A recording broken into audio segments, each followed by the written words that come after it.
Hello friends. तो अभी अभी हमने बात करी rate of change of graph की। अब देखते हैं कि इंक्रीजिंग ग्राफ में रेट ऑफ चेंज कैसे होगा और डिक्रीजिंग ग्राफ में रेट ऑफ चेंज कैसे होगा। पहले बात करते हैं इंक्रीजिंग ग्राफ की। इंक्रीजिंग ग्राफ हमें मालूम है कि अगर हम एक्स डायरेक्शन में बढ़ेंगे तो ग्राफ ऊपर जाएगा, पॉजिटिव एक्स डायरेक्शन की तरफ जाएंगे तो ग्राफ ऊपर जाएगा, क्योंकि पॉजिटिव एक्स डायरेक्शन में जाते वक्त डेल्टा एक्स पॉजिटिव, तो उसमें डेल्टा वाई भी पॉजिटिव होना चाहिए फॉर इंक्रीजिंग ग्राफ। तो इंक्रीजिंग ग्राफ मेरा कुछ इस तरीके का नजर आएगा। वहीं डिक्रीजिंग ग्राफ कुछ ऐसा नजर आएगा नीचे जाते हुए। अब ऐसे में अगर मैं एक पॉइंट यहां सेलेक्ट कर लूं x, तो इस पॉइंट पे अगर मैं रेट ऑफ चेंज बताना चाहूं तो उसके लिए मुझे क्या करना होगा। इस पॉइंट पर मैं एक टेंजेंट ड्रॉ करूंगा ग्राफ का।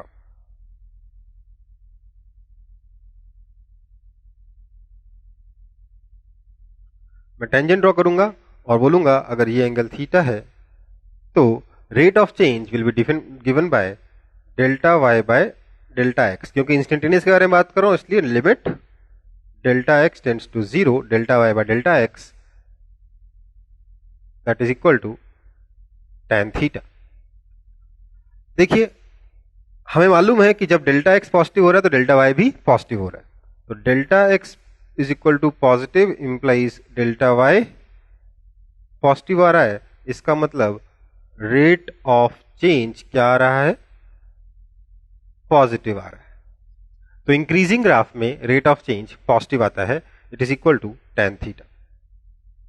पर अगर मैं इस ग्राफ का रेट ऑफ चेंज निकालना चाहूं तो उसके लिए मान लेता हूं मैं इस पर्टिकुलर पॉइंट पे रेट ऑफ चेंज निकालना चाहता हूं, तो इस पॉइंट पे मैं स्लोप ड्रॉ करूंगा, टेंजेंट ड्रॉ करूंगा इस ग्राफ का। मैंने इस ग्राफ का टेंजेंट ड्रॉ किया इस पॉइंट पर, ये आपका कुछ ऐसा आया। तो यहां पर आप देख सकते हो ये लाइन तो ऊपर जा रही थी पर ये लाइन नीचे जा रही है, टेंजेंट नीचे जा रहा है, मतलब रेट ऑफ चेंज जो ग्राफ है वो डिक्रीजिंग है। तो इसमें अगर मेरा डेल्टा एक्स इस ग्राफ के लिए अगर डेल्टा एक्स को पॉजिटिव रखता हूं तो उसका मतलब हो जाता है डेल्टा वाई नेगेटिव। इसका मतलब रेट ऑफ चेंज जो है वो नेगेटिव होगा। अब सोचिए मैं यहां पर tan थीटा से कैसे इसको नेगेटिव बता पाऊंगा। देखिए यहां पर थीटा देखिए इस तरफ जा रहा है, कैसे कौन से डायरेक्शन जा रहा है, एंटी क्लॉकवाइज डायरेक्शन। जब मैं पॉजिटिव एक्स एक्सिस के साथ इसका एंगल मेजर कर रहा हूं तो ये किस डायरेक्शन में जा रहा है, एंटी क्लॉकवाइज डायरेक्शन में जा रहा है। पर अगर यहां मैं पॉजिटिव एक्स एक्सिस के साथ positive direction of x axis के साथ इसका एंगल मेजर कर रहा हूं तो थीटा क्लॉकवाइज डायरेक्शन में जा रहा है। इस थीटा को हम नेगेटिव कहते हैं। इसका tan थीटा क्या हो जाएगा, अगर आप सिर्फ मैग्नीट्यूड लेते हो, नेगेटिव पॉजिटिव छोड़ दीजिए, अगर आप इस थीटा को का सिर्फ मैग्नीट्यूड लेते हो, डायरेक्शन साइन वगैरह कुछ नहीं लेते हो, तो यहां पर आपका जो स्लोप आएगा दैट इज इक्वल टू आपका माइनस tan थीटा होगा। अगर आप सिर्फ इस एंगल को मेजर कर रहे हो तो रेट ऑफ चेंज क्या हो जाएगा, माइनस tan थीटा। आप बोलोगे सर डेफिनेशन चेंज कर दी, तो नहीं, डेफिनेशन मैंने चेंज नहीं करी है। ये असली में क्या चल रहा है ये जानते जानते आपको क्लास 11th हो जाएगी, जब हम ट्रिग्नोमेट्री को खूब अच्छे से पढ़ेंगे तब। अभी ट्रिग्नोमेट्री के बारे में आपको बहुत कम मालूम है। इतना ही देख लो कि अगर आपने ये एंगल मेजर कर लिया मान लीजिए 30 डिग्री, तो रेट ऑफ चेंज क्या हो जाएगा, माइनस tan 30 डिग्री। ठीक है, असली में क्या होता है, ये एंगल ही निगेटिव हो जाता है और tan ऑफ माइनस 30 डिग्री निकलता है। But tan of minus 30 degree कैसे निकलता है ये आप नहीं समझ सकते अभी, इसलिए आप याद कर लो ऐसे में क्या हो जाएगा, स्लोप माइनस tan थीटा। क्यों नेगेटिव क्यों आना था, क्योंकि जब डेल्टा एक्स को पॉजिटिव लेते हो तो डेल्टा वाई नेगेटिव आता है। तो इंक्रीजिंग ग्राफ में रेट ऑफ चेंज पॉजिटिव होता है, डिक्रीजिंग ग्राफ में रेट ऑफ चेंज नेगेटिव होता है, इतना ध्यान रखना है। ठीक है, अगर आप मेरे वीडियोस को फॉलो कर रहे हैं तो आपको याद होगा ये ग्राफ, हमने इस ग्राफ के बारे में बात की थी कि ये ग्राफ इंक्रीजिंग है या डिक्रीजिंग। हम लोगों ने जो एनालिसिस सीखी थी उसके हिसाब से ये ग्राफ इंक्रीजिंग ही आया था, क्योंकि x को इंक्रीज करने पे y इंक्रीज हो रहा है। पर हमें अंदर से शंका हो रही थी कि नहीं कुछ तो गड़बड़ है, ये इंक्रीजिंग आ तो रहा है पर मन में बोलने की इच्छा हो रही कि नहीं ये ग्राफ इंक्रीजिंग नहीं है सर, ये ग्राफ डिक्रीजिंग है। ऐसा क्यों? उसी को हम अभी समझेंगे। देखिए, हम लोग जब पिक्चर देखकर रेट ऑफ चेंज के बारे में बात कर रहे हैं, ग्राफ बनाकर जब रेट ऑफ चेंज के बारे में बात कर रहे हैं, तो काफी इंट्यूशनल चीजें देख रहे हैं। हम क्या देख रहे हैं कि रेट ऑफ चेंज क्या होता है? Slope of tangent. अगर टेंजेंट ऊपर की तरफ हुआ तो रेट ऑफ चेंज ज्यादा होगा, टेंजेंट नीचे की तरफ हुआ तो रेट ऑफ चेंज कम हो। ये ग्राफ इंक्रीजिंग है, इसमें कोई शक की बात नहीं है। ग्राफ इज इंक्रीजिंग, इसमें कोई शक की बात नहीं है। मैं ड्रॉ नहीं कर रहा हूं पर आप देख चुके पहले ही, जब x को इंक्रीज करते हो तो y भी इंक्रीज होता है, x को इंक्रीज करते हो तो y भी इंक्रीज होता है, इसलिए ग्राफ इंक्रीजिंग है। इसका मतलब dy बाई dx क्या है? ये आपका पॉजिटिव है। Rate of change of this graph is positive. पर dy बाई dx होता क्या है? Slope of tangent. तो अगर मैं यहां पर टेंजेंट ड्रॉ करूं तो टेंजेंट कुछ ऐसा आ रहा है इस पॉइंट x1 पर।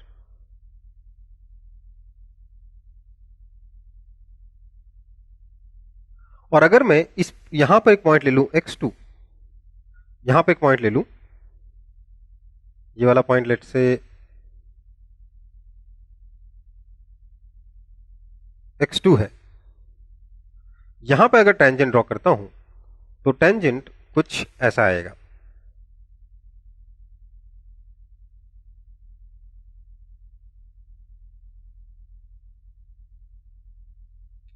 तो हम देख सकते हैं कि पॉइंट 1 मतलब x1 पर जो है ये थीटा बड़ा है, और x2 पर अगर आप थीटा मेजर करते हो तो ये वाला थीटा आएगा।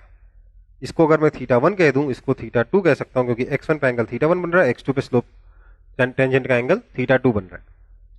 हम देख सकते हैं कि थीटा 1 जो है it is greater than theta 2। इसका मतलब tan theta 1 is greater than tan theta 2। tan theta क्या होता है? Slope of tangent that is equal to rate of change that is equal to dy by dx। This implies dy by dx at point 1 is greater than dy by dx at point 2। मतलब क्या हुआ? as x increases slope decreases और dy by dx decreases और rate of change decreases। ध्यान दीजिए, जब हम x को बढ़ा रहे हैं तो y तो बढ़ रहा है पर y का रेट ऑफ चेंज घट रहा है, y के बढ़ने का रेट घट रहा है। रेट ऑफ चेंज का मतलब बढ़ने का रेट। जैसे जैसे हम x को बढ़ा रहे हैं वैसे वैसे y बढ़ तो रहा है पर बढ़ने की रफ्तार घट रही है। कहने का मतलब क्या हुआ?